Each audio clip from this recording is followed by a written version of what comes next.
Alright,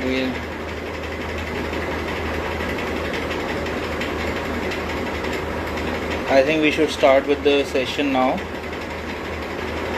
The topic for today's webinar is child trafficking laws in India and its loopholes. Now, the definition of trafficking can be found in various sections of the Immoral Traffic Prevention Act of 1956. Section 5 of the Act speaks about procuring, taking, and even inducing a person for the sake of prostitution. As per this section, even attempt to procure and attempt to take or cause a person to carry on prostitution amounts to trafficking. Therefore, trafficking has been given a broad scope under this law. A detailed definition of trafficking is available in the Goa Children's Act of 2003. It is defined as the procurement, recruitment, transportation, transfer, harboring, or receipt of persons legally or illegally within or across the borders by means of threats or use of force or other forms of coercion or of abduction, of fraud, of deception, of the abuse of power, or of a position of vulnerability, or of giving or receiving payments or benefits to achieve the consent of a person having control over another person for the monetary gain or otherwise. Now, as per the National Crime Records Bureau data of 2016, the latest data that is available as of now, West Bengal, the state of West Bengal reported 3,113 cases of child trafficking, the highest of all the states, and it amounted to 34% of the total cases reported that year from the country. Of these very cases, 86%, that is equal to 2,687, were girls. Now, as per a report of 2018,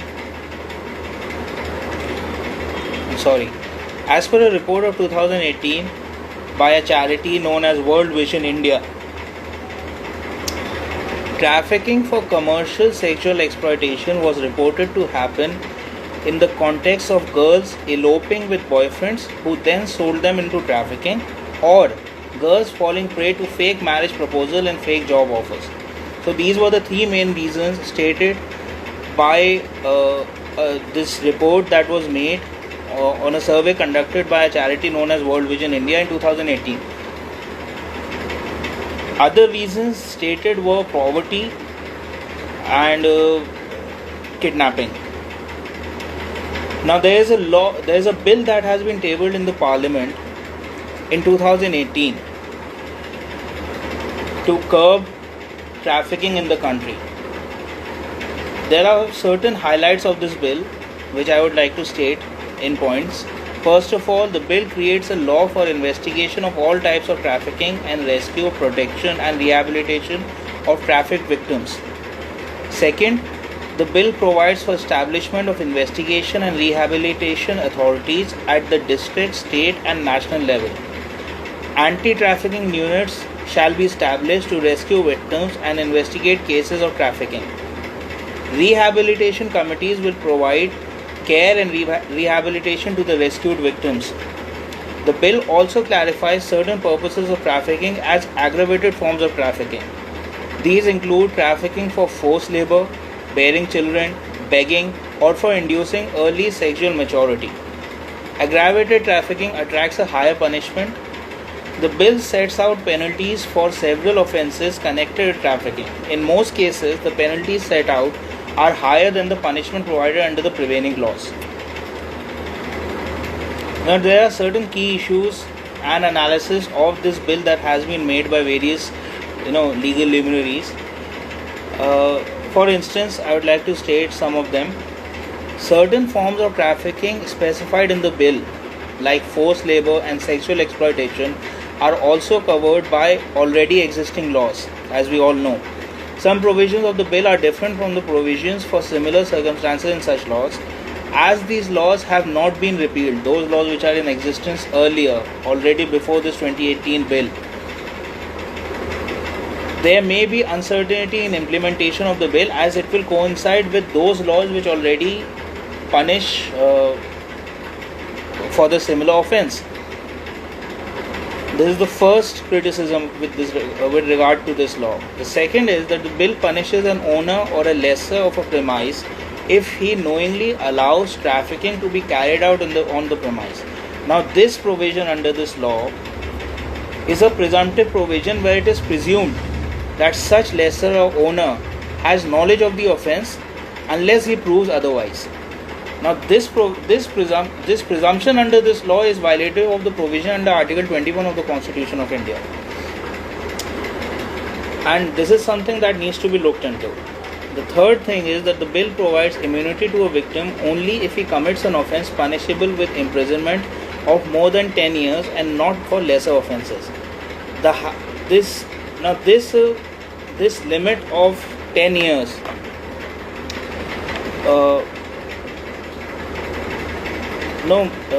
doesn't serve the purpose, as it doesn't protect those people who are not covered under this boundary set by this law.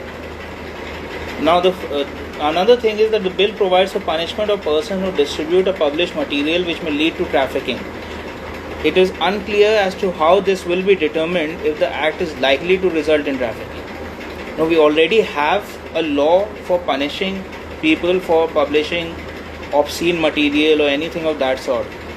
But how would you ascertain that a particular published article or a photograph can actually lead to trafficking is something which this law is absolutely silent about.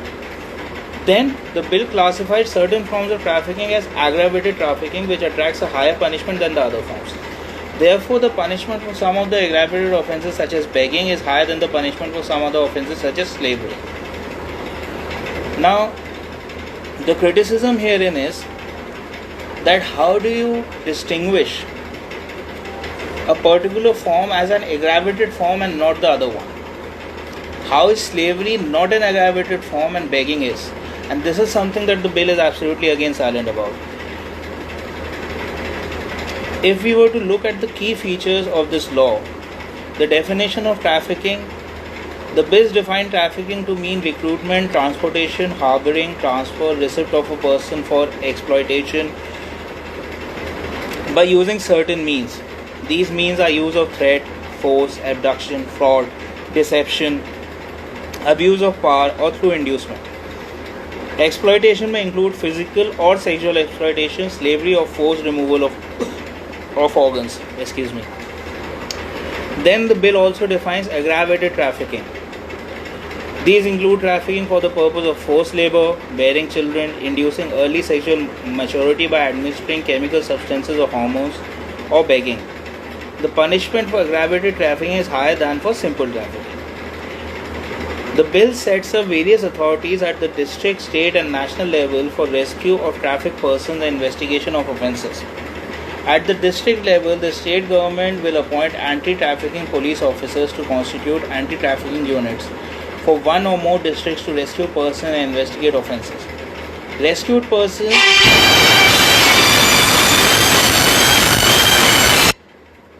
Rescued persons will be produced before a magistrate or a child welfare committee in case of child victims. The authorities are required to close the investigation of the offence within a period of 90 days from the date of registration of the FIR. The function of the district authorities will be monitored by a district police nodal officer to be appointed by the state government. At the state level, the state government will appoint a nodal officer to firstly combat trafficking in the state, secondly monitoring functioning of district anti-trafficking officers, thirdly coordinate and monitor interstate and trans-border transfer of victims, witnesses, evidence and offenders. The district police nodal officer will report to the state nodal officer. At the national level, the central government will constitute a national anti-trafficking bureau which may take over investigation of cases referred to it by two or more states. There is also provision for protection and rehabilitation. The bill requires the central or state government to set up protection homes to provide shelter, food, counseling and medical services to victims. Further, the central or state government will maintain rehabilitation homes in each district to provide long-term rehabilitation to the victims. The bill requires the central and the state governments to set up anti-trafficking committees at the district, state and national levels to ensure the rehabilitation of victims. Now if we were to discuss all these points till now that we have talked about,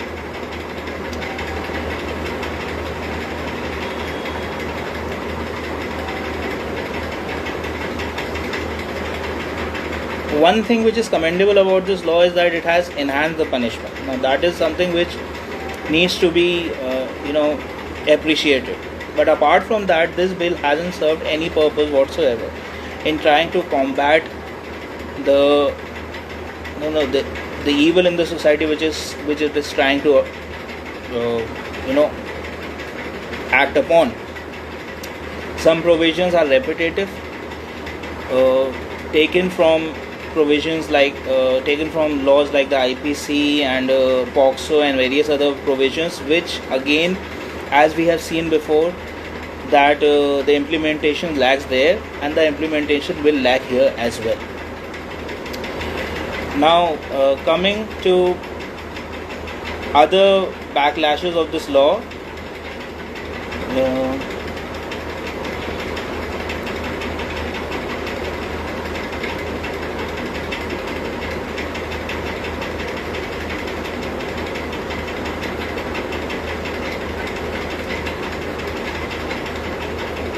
now one of the major criticism against this bill has come from a class of our society which we don't pay much attention to. The sex workers in India have criticized this bill strongly, and they have a valid criticism. The major criticism is that this law does not distinguish between trafficked people or trafficked persons or trafficked individuals forced into sexual relations or forced into sex trade or sex market, and those who consensually enter into sex market. This is something which hasn't been addressed by any law before. There are certain people in the sex trade who are doing it willfully, and this is something, this also leads us into another debate of legalizing prostitution in this country, which I have discussed earlier in my various other articles, wherein I have said that it is time that we legalize prostitution in this country, and we accept the fact that prostitution is an industry very much present in India, and people are very much a part and parcel of it, and it must be accepted as just another source of employment, as it is in many other nations across the globe. So it is not something that India would be unique in doing it if it does so. Now this thing, obviously, since we have not recognized prostitution as a legal source of income in India, obviously this attracts many other legal complexities as well. And just like this law of 2018 is doing, wherein it is not distinguishing between trafficked individual forced into sex work and those who are consensually doing it. Now one of the sex workers,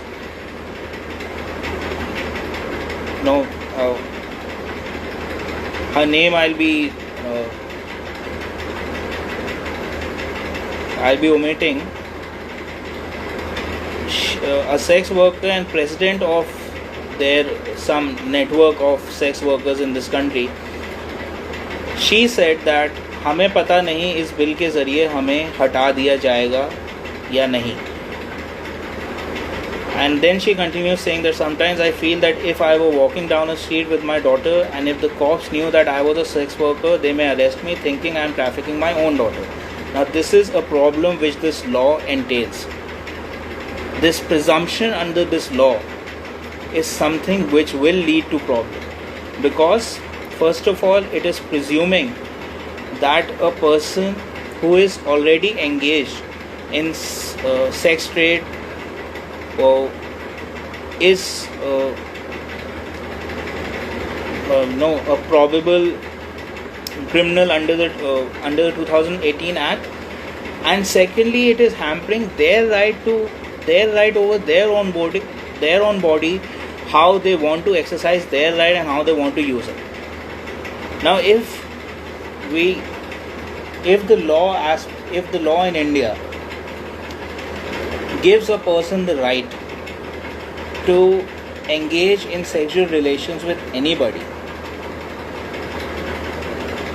and that is something with consent, of course, and that is something which is not punishable, it makes no sense whatsoever why a person who is engaging in such relations willfully, even if it's in exchange for some monetary consideration, why does it make it punishable?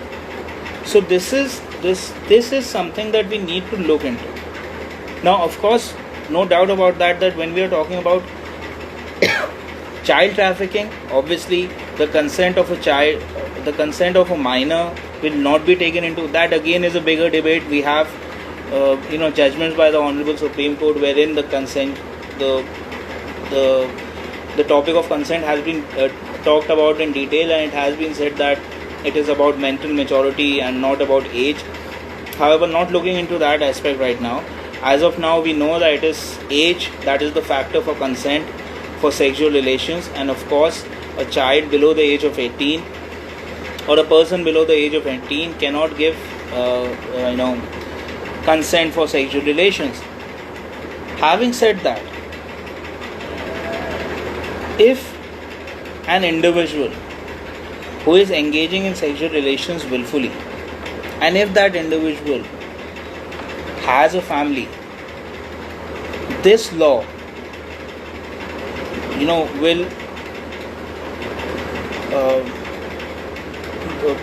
prove to be a deterrent for such an individual, even if he or she is not willing to engage their children into such kind of employment.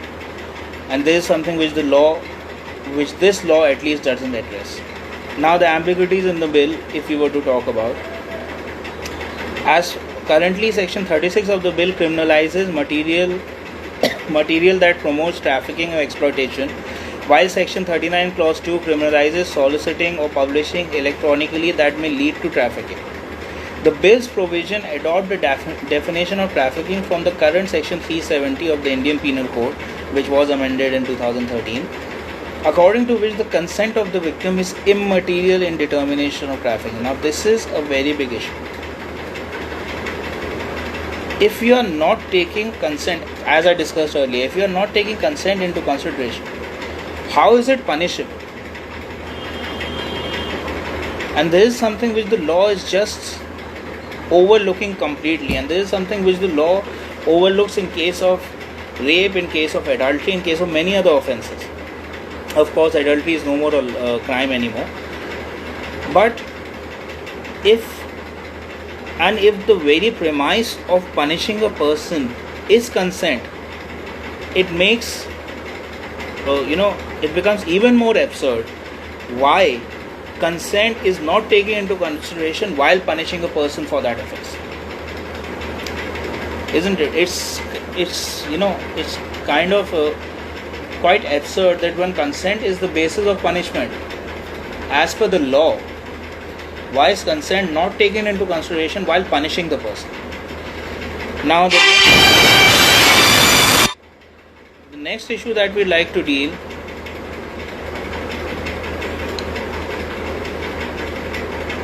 is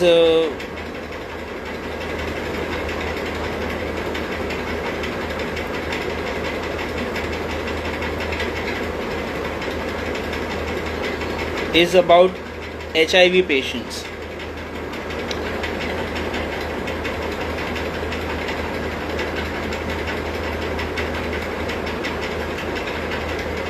What this law has tried to do is that they had tried to link this disease with the larger circumference of aggravated trafficking, which is punishable as per the law. And how can you criminalize a disease is something which has not been explained by the law. And this is a problem which has been discussed and dealt in detail by members of a Supreme Court appointed panel to offer recommendation for rehabilitation of sex workers. Again, I am not mentioning their name. And they found it problematic as to why an HIV patient, an HIV positive person is included under this garb of aggravated trafficking under this law. And if we are saying, again we get down to the basic point, that what is this law basically trying to highlight, or what is this law trying to curb in the society? Are we trying to protect trafficked people or those who have been forced into immoral trafficking? Are we trying to do that, or are we trying to act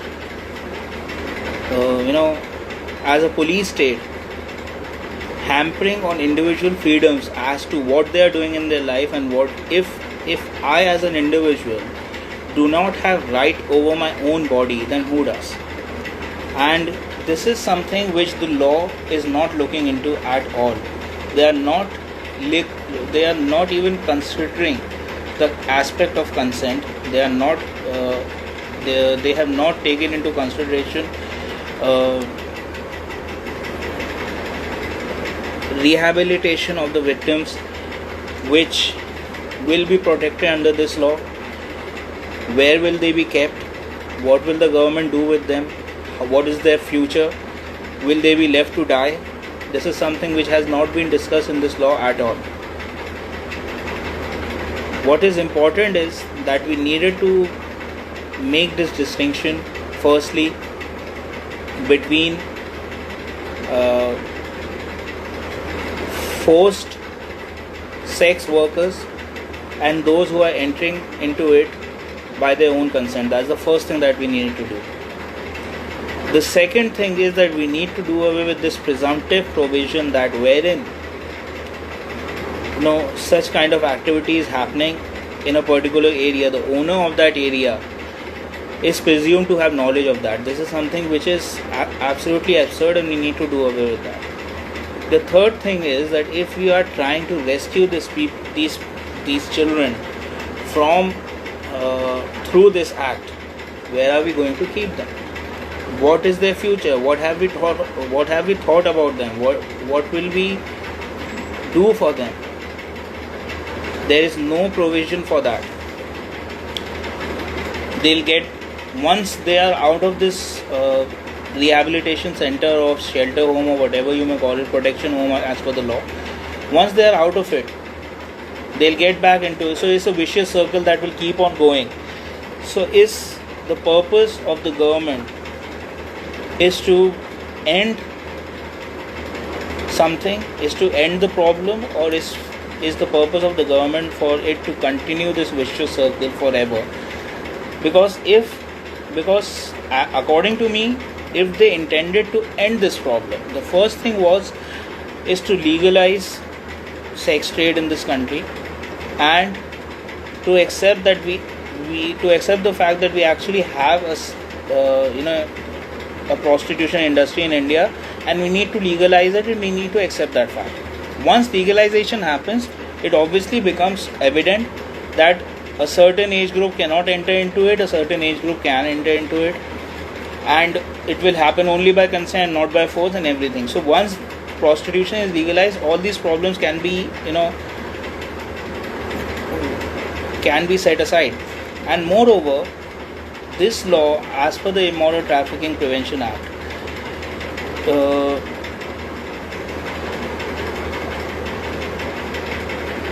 is incomplete in the sense that it does not include within its ambit all kinds of trafficking. There may be someone who has been he is being used for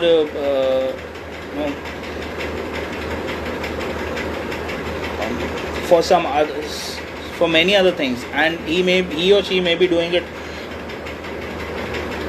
say for example, as a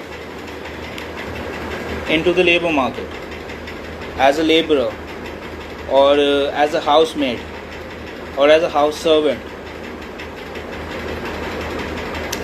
The law is silent about that, and the law is not taking that into consideration at all. So first of all, the law is incomplete. Secondly, the law is not providing adequate punishment for the offence that it is aiming to deal with. Thirdly, it is not recognizing the fact that India actually has a well-established prostitution industry, a well-established sex industry, wherein individuals are getting into sex trade, with consent, with their own consent, without force.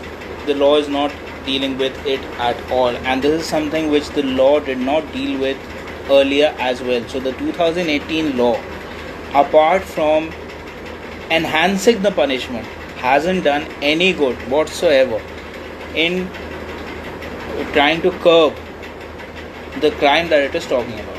So that's all that I'd like to say with regard to this law of 2018. If anybody, if you have any questions, then you can ask.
Alright, so I think we'll end with the session. Thank you all.